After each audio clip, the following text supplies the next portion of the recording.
거룩하게 살게 하소서. 진실하게 거룩하게 살게 하소서.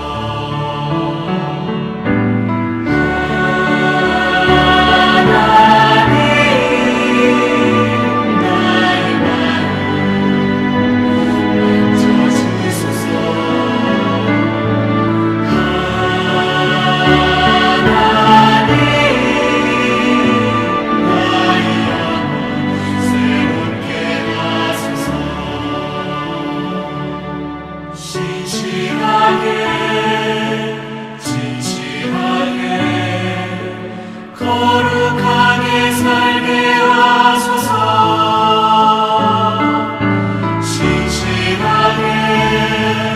진실하게 거룩하게 살게 하소서.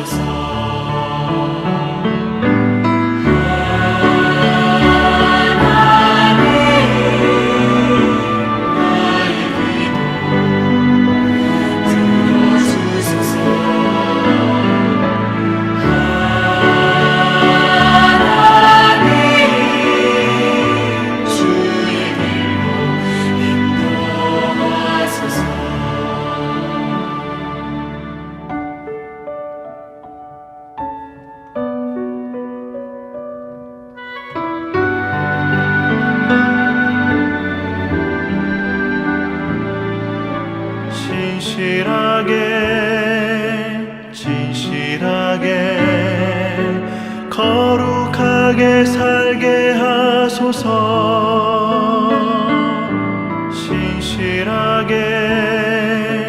진실하게 거룩하게 살게 하소서.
모든 죄 대신 지고 가신 십자가로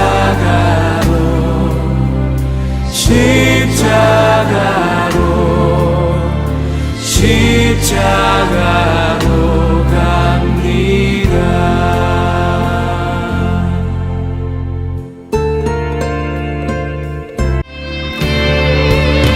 날 대신하여 지신 십자가로 은혜 구하며 지금 나갑니다. 연약함 벗고 오혈 힘입어 겸손히 나갑니다. 길 잃은 자녀 기다리시네. 그 품에 날 부르시네. 내 모든 죄 대신 지고 가신 십자가로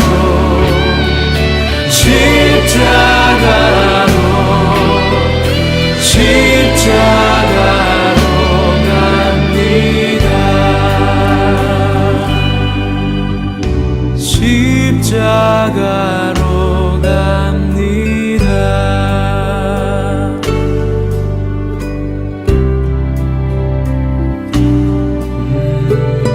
십자가로 갑니다.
삶의 주의 영영 함께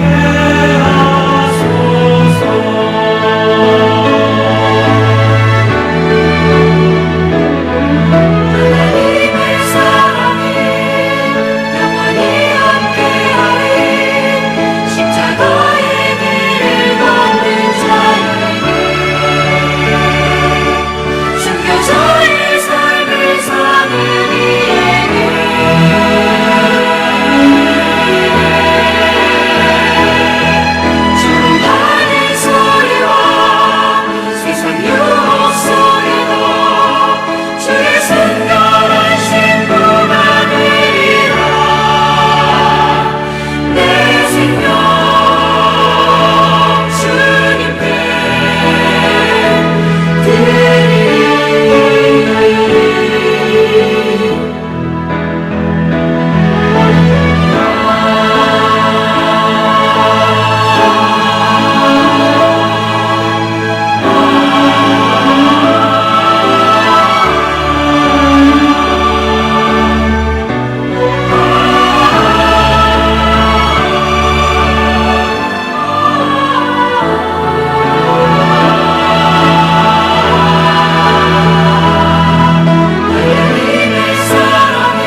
함께 묵상할 말씀은 잠언 19장 1절로 17절 말씀입니다. 1절 가난하여도 성실하게 행하는 자는 입술이 패역하고 미련한 자보다 나으니라. 지식 없는 서원은 선하지 못하고 발이 급한 사람은 잘못 가느니라. 사람이 미련함으로 자기 길을 굽게 하고 마음으로 여호와를 원망하느니라. 재물은 많은 친구를 더하게 하나 가난한즉 친구가 끊어지느니라. 거짓 증인은 벌을 면하지 못할 것이요 거짓말하는 자도 피하지 못하리라. 너그러운 사람에게는 은혜를 구하는 자가 많고 선물 주기를 좋아하는 자에게는 사람마다 친구가 되느니라. 가난한 자는 그의 형제들에게도 미움을 받거든 하물며 친구야 그를 멀리하지 아니하겠느냐. 따라가며 말하려 할지라도 그들이 없어졌으리라. 지혜를 얻는 자는 자기 영혼을 사랑하고 명철을 지키는 자는 복을 얻느니라. 거짓 증인은 벌을 면하지 못할 것이요 거짓말을 뱉는 자는 망할 것이니라. 미련한 자가 사치하는 것이 적당하지 못하거든 하물며 종이 방백을 다스림이랴. 노하기를 더디하는 것이 사람의 슬기요 허물을 용서하는 것이 자기의 영광이니라. 왕의 노함은 사자의 부르짖음 같고 그의 은택은 풀 위의 이슬 같으니라. 미련한 아들은 그의 아비의 재앙이요 다투는 아내는 이어 떨어지는 물방울이니라. 집과 재물은 조상에게서 상속하거니와 슬기로운 아내는 여호와께로서 말미암느니라. 게으름이 사람으로 깊이 잠들게 하나니 태만한 사람은 줄일 것이니라. 계명을 지키는 자는 자기의 영혼을 지키거니와 자기의 행실을 삼가지 아니하는 자는 죽으리라. 가난한 자를 불쌍히 여기는 것은 여호와께 꾸어 드리는 것이니 그의 선행을 그에게 갚아 주시리라. 아멘. 오늘 말씀의 제목은 여호와께 꾸어 드리는 삶입니다. 이 말씀 제목이 사실 맞지는 않겠죠. 어떻게 우리가 여호와께 꾸어 드릴 수 있겠습니까? 모든 것이, 우리의 가진 모든 것이, 또 우리가 누리는 모든 것이 모두 다 하나님께로부터 온, 하나님께서 주신 선물이고 은혜이고 귀한 것들인데 우리가 무엇을 가지고 있기에 여호와께 구워드릴 수 있느냐는 것입니다. 그것은 사실 말이 되지 않는 것입니다. 하지만 오늘 말씀은 17절 말씀에 있는 것처럼 가난한 자를 불쌍히 여기는 것은 여호와께 구워드리는 것이니 그의 선행을 하나님께서, 여호와께서 그에게 갚아주신다라고 잠언 기자는 말합니다. 우리가 하나님께 구워드리는 것이 아니라 가난한 자를 불쌍히 여기는 것, 이것이 바로 우리가 여호와께 구워드리는 것과 같은 의미를 가진다라는 것입니다. 잠언 19장도 지혜로운 삶의 모습과 미련한 삶의 모습을 대조해서 보여주고 있습니다. 잠언 기자는 대조법 혹은 점층법, 또 반복법, 그리고 광조법 등 이 문학적인 표현 방법들을 통하여 우리 삶 속에서 내면화되어야 할 하나님의 말씀을 우리들에게 들려주고 있는 것입니다. 오늘 이 말씀을 우리가 묵상할 때 내가 속하는 삶의 모습을 한번 체크해 보시고 우리의 삶의 모습을 수정하고 또 바꿔나가는 그런 은혜가 있기를 원합니다.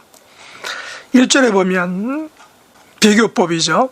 가난하여도 성실하게 행하는 자는 입술이 패역하고 미련한 자보다 낫다라는 못못은 못못보다 낫다라는 비교법을 사용하고 있습니다. 가난해서 어떤 재물도 없고 또 권력도 없고 모든 것이 없지만 가난하지만 성실하게 행하는 자는 부자이지만 입술이 패역하고 미련한 자보다 낫다라고 잠언 기자는 말하고 있습니다. 가난의 문제는 사실 사람들을 비굴하게도 하고 비참하게도 하고 정말 한없이 낮아지게, 자존감이 낮아지게 만드는 것이 사실일 수 있습니다. 그러나 가난하다 할지라도 성실하게 행하는 자는 입술이 패역하고 미련한 자보다는 낫다라고 잠언 기자는 말하고 있는 것입니다. 하나님 앞에 성실하게 행하는 것, 그것은 가난과 부의 문제가 아니고, 그래서 우리는 비록 가난하지만 하나님 앞에 성실한 삶의 모습으로 살아갈 수 있다라는 것을 잠언 기자는 말하고 있습니다. 2절에 보면 지식 없는 소원은 선하지 못하고 발이 급한 사람은 잘못 간다라고 말합니다. 소원이 있긴 있는데 그 소원이 뜬구름을 잡는 소원이든가 아니면 자기 욕심에서 나온 소원이라면, 다시 말해 지식이 없는, 근거가 없는 소원이라면 그것은 선하지 못하다는 것입니다. 또한 그 소원은, 자기 욕심만을 위한 소원은 선하지 못하다는 것이죠. 여기서 지식 없는 소원이라는 것은 그런 의미에서 자기의 유익만을 위한 소원이죠. 하나님의 유익이나 공동체의 유익이나 다른 사람의 유익을 위한 소원이 아닌 오직 자신만을 위한 소원은 선하지 못하다라는 것입니다. 또한 그런 지식 없는 소원을 가진 사람이 발이 급하다면 그 사람은 잘못 가게 된다는 것입니다. 발이 급하다는 것은 성질이 급하다는 것입니다. 참을성이 없고 쉽게 말이 앞서고 발이 앞서고 손이 앞서는 그런 모습이죠. 발이 급한 사람은, 성질이 조급한 사람은 한번 묵상하고 한번 곰곰이 생각하고 말하고 행동하는 것이 아니라 말부터 내뱉고 행동부터 하는 사람은 잘못 가게 된다는 것입니다. 지식 없는 소원은 하나님께 열심히 있으나 올바른 지식을 따른 것이 아니다라는 것입니다. 하나님의 의를 모르고 자기 의를 세우려고 힘써 하나님의 의에 복종하지 않는 것, 이것이 바로 지식 없는 소원을 가진 사람의 모습이죠. 그래서 발이 급하다는 것은 성격이 급한 사람, 그래서 성격이 급하면 실수가 많은 것을 우리가 보게 되는 것입니다. 4절, 그리고 7절, 17절, 6절, 22절 이 말씀을 한번 살펴보겠습니다. 재물은, 4절에 보면 재물은 친구를 더하게 하나 가난한 즉 친구가 끊어진다. 이 4절, 7절, 17절, 6절, 22절도 모두 점층법에 속하는 그런 말씀 같습니다. 친구를 더하나 가난한 즉 그 친구가 없어진다는 것입니다. 재물이라는 것은 엄청난 힘을 가지고 있습니다. 오늘날 우리가 사는 세상이 물질 만능의 세상, 맘모니즘이라고 이렇게 흔히들 말합니다. 돈이면, 물질이면 모든 것이 가능한 세상이다라고 사람들이 말합니다. 그러나 재물은, 돈은 친구를 더하게 하지만 그 재물 많은 그 사람이 가난하게 되면 그 자기 주변에 있던 친구가 다 끊어진다라는 것입니다. 그만큼 재물은 요상한 요물이죠. 있으면 친구가 많지만 없으면 있던 친구들이 자기를 떠나버리는 것입니다. 그래서 우리는 이 재물을 지혜롭게 사용할 수 있어야 하는 것입니다. 우리가 가진 재물로 친구를 사는 것이 아니라, 물론 좋은 의미로 친구를 살 수는 있겠죠.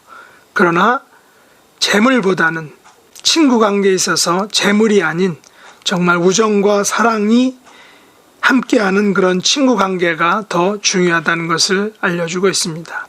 7절에 보면 가난한 자는 그의 형제들에게도 미움을 받거든 하물며 선물 주기를 좋아하는 자에게는 사람마다 친구가 된다라고 이렇게 말합니다. 가난한 자는 그의 형제들에게도 미움을 받게 된다. 되게 서글픈 현실인 것 같습니다. 가난한 사람이 이 땅에서 발붙일 것이 없는 것을 보게 되죠. 오늘날도 미국은 그래도 그런 모든 면에 있어서 상대적으로 다른 나라에 비해서 좋지만 가난의 문제, 궁핍의 문제로 고통받는 많은 사람들이 있습니다. 이 가난은 형제관계도 사라지게 하는 엄청난 문제라는 것입니다. 선물 주기를 좋아하는 자에게는 사람마다 친구가 된다라고 말합니다. 이것 역시 물질 만능주의의 하나의 모습, 경향일 수 있습니다. 물론 선물을 주는 사람은 그 선물을 통해서 그 사람의 마음을 살 수 있겠죠. 친구를 만들 수는 있을 것입니다. 그러나 선물로 만들어진 친구라면 과연 그 선물이 끊어지게 될 때 그 친구가 과연 진정한 친구가 될 수 있는지는 미지수다라는 것입니다.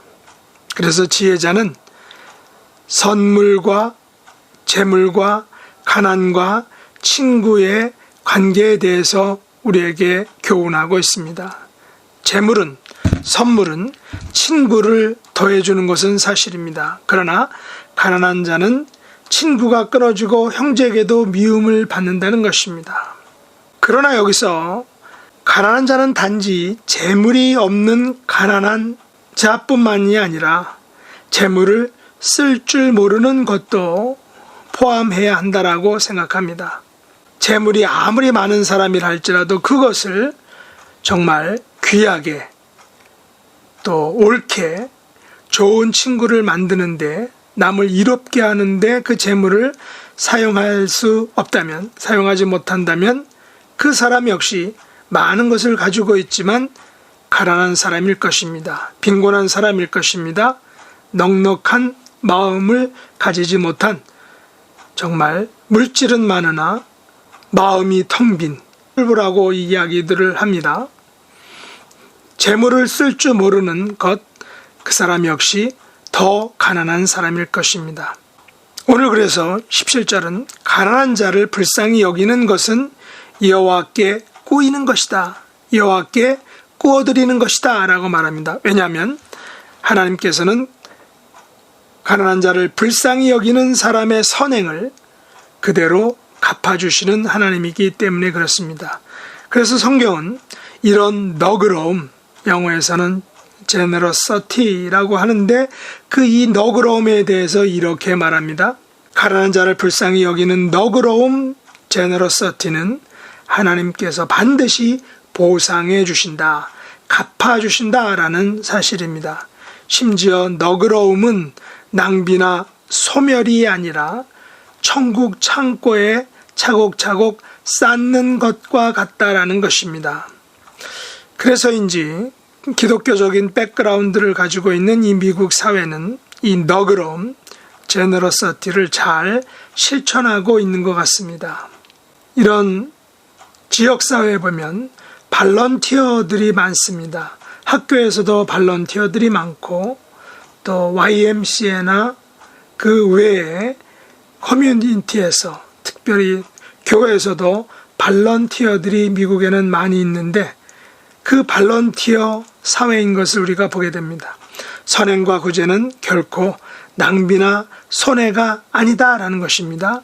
선행과 구제는 하늘에 저축하는 것이다, 하늘의 보화를 쌓는 것이다 라고 성경이 말하고 있습니다. 그래서 6절에 보시면 너그러운 사람에게는 은혜를 구하는 자가 많고 선물 주기를 좋아하는 자에게는 사람마다 친구가 된다라고 이렇게 말합니다. 22절에 보면 사람은 자기의 인자함으로 남에게 사모함을 받는다. 가난한 자는 거짓말하는 자보다 낫다라고 이렇게 말하고 있습니다. 그렇다면 우리가 가지고 있는 재물, 우리가 가지고 있는 이 선물을 가지고 세상 사람들을 섬겨야 하는 것이죠. 세상들을 섬길 때 그것이 영혼 사랑, 영혼을 구원하는 하나의 통로와 방법이 될 수 있다는 것입니다.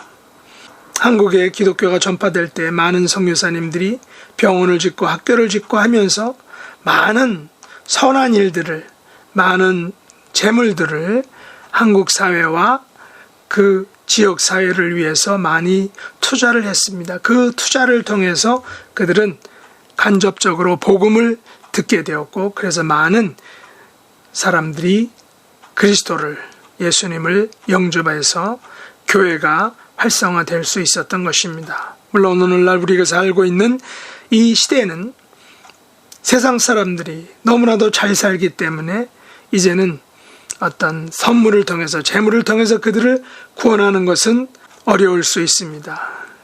시절이 바뀌어버린 세상을 살아가는 우리들은 선물로서는, 물질로서는 그들을 어떻게 할 수 없을지 모릅니다. 그러나 그 물질에, 그 선물에 우리의 마음을 담아서, 우리의 사랑을 담아서 그것을 사람들에게 표현해 준다면 그것은 다시 말해 영혼 구원을 위한 하나의 투자일 것입니다. 영혼을 구원하는 방법이 될 수 있다는 것입니다. 8절 말씀해 보면 지혜를 얻는 자는 자기 영혼을 사랑하고 명철을 지키는 자는 복을 얻는다라고 했습니다.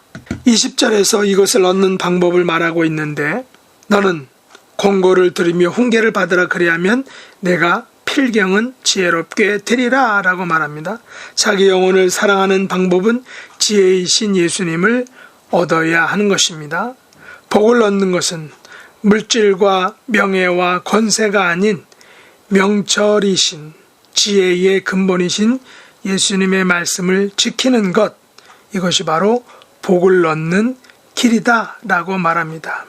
성경에서는 물질도 명예도 권세도 복일 수 있지만, 그러나 성경에서 가장 값진 복은 바로 지혜의 근본이신, 명철이신 예수님의 말씀을 아는 것, 그 말씀을 지키는 것, 그 말씀과 함께 하는 것이 바로 복을 얻는 것입니다.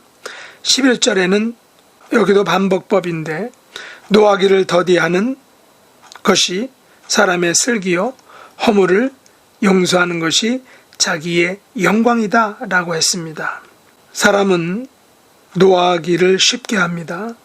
분노 조절 장애, 특별히 코로나를 거치면서 분노를 조절하지 못하는 경우들을 많이 우리가 보았습니다. 하지만 그 분노는 결국 자신의 마음과 자신의 몸을 망치게 되는 것이죠. 그래서 분노를 더디하는 것, 분노를 조절하고 참아내는 것은 사람의 슬기라는 것입니다. 슬기로운 사람의 모습이라는 것이죠. 물론 그 분노를 참고만 있다라는 것은 더 깊은 병이 될 수 있다고 합니다. 그래서 그 분노를 지혜롭게 승화시키고 그 분노를 다스리고 발산할 수 있는 좋은 그런 방법을 우리가 찾아야 하는 것입니다. 허물을 용서하는 것이 자기의 영광이라고 말합니다. 사실 허물을 용서하는 것은 쉬운 일이 아닙니다. 그러나 만일 그 허물을 용서해 줄 수 있다면 그것은 그 용서를 통해서 자기에게는 영광으로 되돌아온다라는 것입니다. 13절과 26절을 보면 미련한 아들은 그의 아비의 재앙이요 다투는 아내는 이어 떨어지는 물방울이다 라고 말합니다. 어느 사회든 자녀들의 부정입학, 또 특례 취업 이런 것들이 있다라는 것이죠. 뇌물을 통해서 더 좋은 지위, 더 좋은 곳에 입학하거나 취업하는 것들이 세상에서는 일어나는 것입니다. 그러한 미련한 방법은 결국 재앙을 낳게 되는 것입니다. 잠언 17장 21절은 미련한 자를 낳는 자는 근심을 당하나니 미련한 자의 아비는 낙이 없다라고 말합니다. 자녀의 문제 우리가 쉽게 컨트롤할 수는 없습니다. 미련한 자를 낳고 싶어서 낳는 것도 아니고 또 미련하게 되라고 부추기는 것은 아니죠. 그러나 모든 사람들은 생각을 덜하게 되면, 신중하지 않게 되면 미련하게 행동할 수 있다는 것입니다. 그것은 결국 자신의 근심이 되고 가정의 근심이 되고 특히 부모에게 근심이 되는 것입니다. 그래서 그 미련한 생각과 행동을 하는 것에 대해서는 낙이 없다라는 것입니다. 그 가정에 평화가 없다라는 것입니다. 26절에 아비를 구박하고 어미를 쫓아내는 자는 부끄러움을 끼치며 능욕을 부르는 자식이다 라고 말합니다. 성경시대에 유대 사회에서는 동양 사회에서와 마찬가지로 아비를 구박하고 어미를 쫓아내는 것을 용납하지 않습니다. 그것에 대해서 성경은 당장 죽이라라고 모세율법은 말하고 있습니다. 잠언 21장 9절과 19절에서 다투는 여인과 함께 큰 집에 사는 것보다 움막에서 사는 것이 낫다라고 말합니다. 다투며 성내는 여인과 함께 사는 것보다 광야에서 사는 것이 더 행복하다는 것입니다. 그래서 분쟁을 일으키는 것에 대해서 잠언에서는 비난을 하고 있는 것입니다.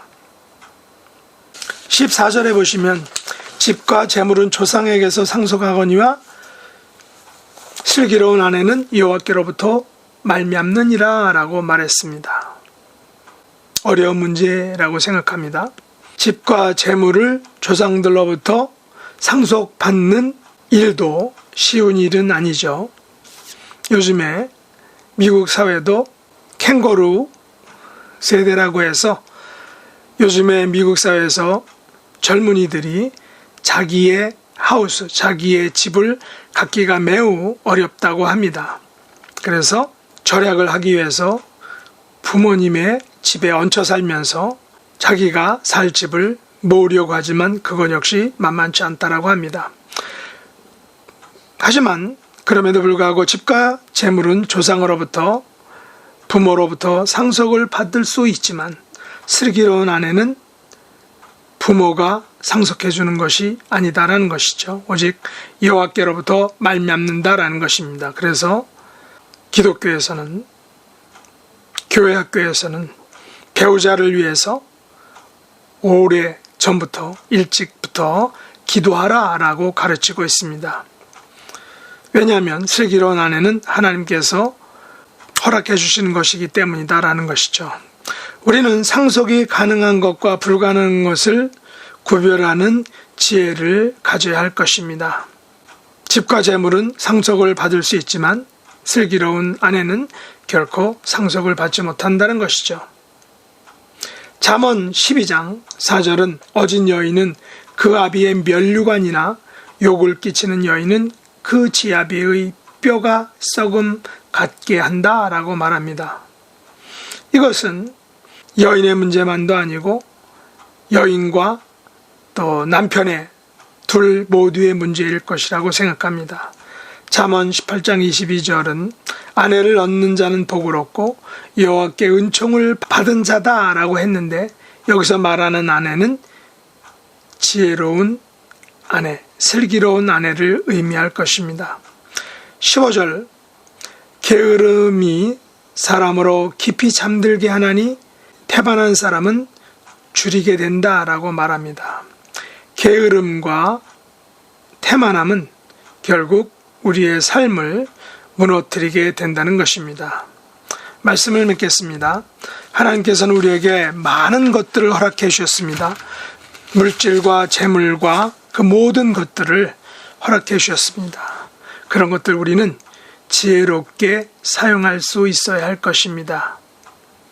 특별히 가난한 자들을 불쌍히 여기는 이 너그러움은 제너러서티는 하나님께서 기뻐하시는 것이고 하나님께서는 그런 자들에게 반드시 갚아주시고 보상해 주신다라고 말씀하고 있습니다. 우리가 가진 모든 것들을 통해서 이 땅에서 그것을 지혜롭게 사용함으로 하나님 나라를 위하여, 교회 공동체를 위하여 우리의 천국의 창고를 쌓아가는, 저축해가는 지혜로운 삶의 모습이 될 수 있기를 예수님의 이름으로 축복합니다. 기도하겠습니다. 하나님 아버지, 감사합니다. 저희들을 긍휼히 여겨주시고 이 땅에서 비록 격차는 있지만 부모님으로부터, 조상들로부터 물려받은 것, 그것이 물질이든 건강이든 인간관계든 그 모든 것들을 통해서 하나님께 영광을 돌리는 삶을 살기를 원합니다. 교회 공동체를 섬기며 지역 사회를 섬기며 또한 친구 사회를 섬김으로 그 섬김과 사랑을 통해서 하나님께 그들을 인도할 수 있는 그런 지혜를 허락해 주시기 원합니다. 그런 삶을 살아가는 저희들이 되게 하여 주시옵소서. 예수님의 이름으로 간절히 기도드리옵나이다. 아멘. 주가 일하시네, 주가 일하시네. 주께 아끼지 않는 자에게 주가 일하시네, 주가 일하시네. 신뢰하며 걷는 자에게, 신뢰하며 걷는 자에게